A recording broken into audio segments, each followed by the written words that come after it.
20ஆம் நூற்றாண்டில் ஏற்பட்ட மிக முக்கியமான 3 மருத்துவ முன்னேற்றங்கள் என்னென்னன்றத பார்க்கலாம்.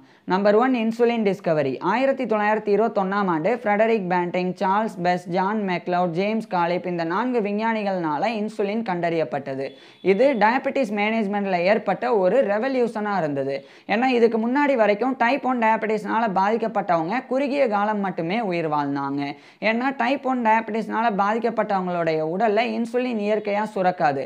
இதனாலேயே டைப் 1 டயபெட்டிஸ்னால பாதிக்கப்பட்டவங்களுடைய ரத்தத்தில் குளுக்கோஸினுடைய அளவு அதிகரிச்சுட்டே போய் அவங்க குறுகிய காலத்திலேயே இறந்து போயிடுவாங்க. இந்த அளவுக்கு கொடுமையான பாதிப்பை ஏற்படுத்தின இந்த டைப் 1 டயபெட்டிஸை மேனேஜ் பண்ணுறதுக்கு இன்சுலின் கண்டறியப்பட்டது. இதனால் இன்னைக்கு வரைக்கும் 1921 இன்சுலின் கண்டறியப்பட்டது. இன்னைக்கு வரைக்கும் 100 ஆண்டுகளுக்கும் மேலே இந்த இன்சுலின் தான் வந்து டைப் 1 டயபெட்டிஸை மேனேஜ் பண்ணுறதுக்கு ஒரு சிறந்த ஒரு சிகிச்சையில் பயன்படுத்தக்கூடிய மருந்தாக வந்து இருந்து வருது. இதனாலேயே இன்சுலின் டிஸ்கவரி அப்படின்றது 20ஆம் நூற்றாண்டில் ஏற்பட்ட மிக முக்கியமான ஒரு மருத்துவ முன்னேற்றம். Number 2 penicillin Discovery. 1928ஆம் ஆண்டு அலெக்சாண்டர் ஃப்ளெமிங் அப்படின்ற ஒரு ஸ்காட்டிஷ் பிசிஷியன் பெனிசிலினை கண்டறிஞ்சாங்க.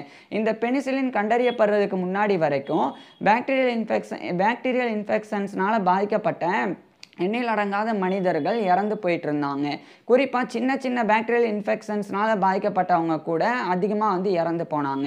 அந்த அளவுக்கு பாதிப்புகள் ஏற்படும் போது இந்த பெனிசிலின் அப்படின்ற இந்த ஒரு ஆன்டிபயோட்டிக்கை அலெக்சாண்டர் ஃப்ளெமிங் கண்டறிஞ்சாங்க. இது கண்டறிஞ்ச பிறகு 1940களில் இந்த பெனிசிலின் வந்து பயன்பாட்டிற்கு வந்தது. இது பயன்பாட்டிற்கு வந்ததுக்கு அப்புறமா இந்த பாக்டீரியல் இன்ஃபெக்ஷன்ஸ்னால ஏற்படக்கூடிய உயிரிழப்புகள் வந்து மிகப்பெரிய அளவில் குறைஞ்சிருக்கு. அது மட்டும் இல்லாமல் பெனிசிலின் தான் ஃபர்ஸ்ட் ஆன்டிபயோட்டிக். இதுக்கப்புறமா ஸ்ட்ரெப்டமைசின் அப்படின்ற இன்னொரு ஆன்டிபயோட்டிக் வந்து டிபி, இந்த டியூபர்குலோசிஸ் நோய்க்கு எதிராக வந்து செயல்பாட்டில் இருக்கு. அது 1943 கண்டறியப்பட்டது. அதே மாதிரி டெட்ராசைக்ளின் அப்படின்ற இன்னொரு ஆன்டிபயோட்டிக் 1945ஆம் ஆண்டு கண்டறியப்பட்டது. இது நிமோனியா போன்ற நோய்களுக்கு எதிரான ஒரு ஆன்டிபயோட்டிக்காக செயல்பட்டு வருது. ஸோ இந்த மாதிரி இந்த பெனிசிலின் அப்படின்ற இந்த ஒரு ஆன்டிபயோட்டிக் டிஸ்கவரி வந்து 20ஆம் நூற்றாண்டில் ஏற்பட்ட இன்னொரு மருத்துவ முன்னேற்றம். Number 3 first successful human to human kidney transplant. 1954ஆம் ஆண்டு ஜோசப் எட்வர்ட் மரி அப்படின்ற ஒரு American plastic surgeon Ronald Herrick அப்படின்ற ஒரு மனிதனுடைய கிட்னியை எடுத்து ரிச்சர்ட் ஹெரிக் அப்படின்ற அந்த ரொனால்ட் ஹெரிக்கோடைய ட்வின் பிரதருக்கு பொருத்தி உலகின் முதல் வெற்றிகரமான சிறுநீரக மாற்று அறுவை சிகிச்சையை செய்தாங்க.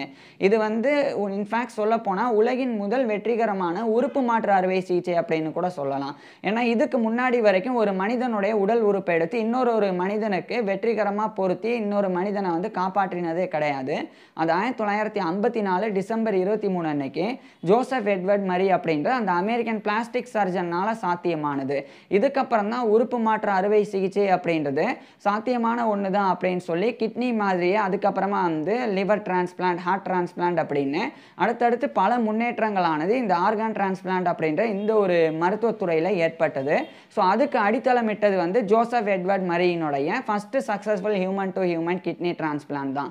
ஸோ இதை வந்து இவர் வந்து பண்ணியிருக்கிறாங்க. ஸோ இந்த 3 விஷயங்கள் தான் 20ஆம் நூற்றாண்டில் ஏற்பட்ட மிக முக்கியமான 3 மருத்துவ முன்னேற்றங்கள். இதை பற்றி நீங்கள் என்ன நினைக்கிறீங்க அப்படின்றத கீழே கமெண்ட்ஸில் சொல்லுங்கள்.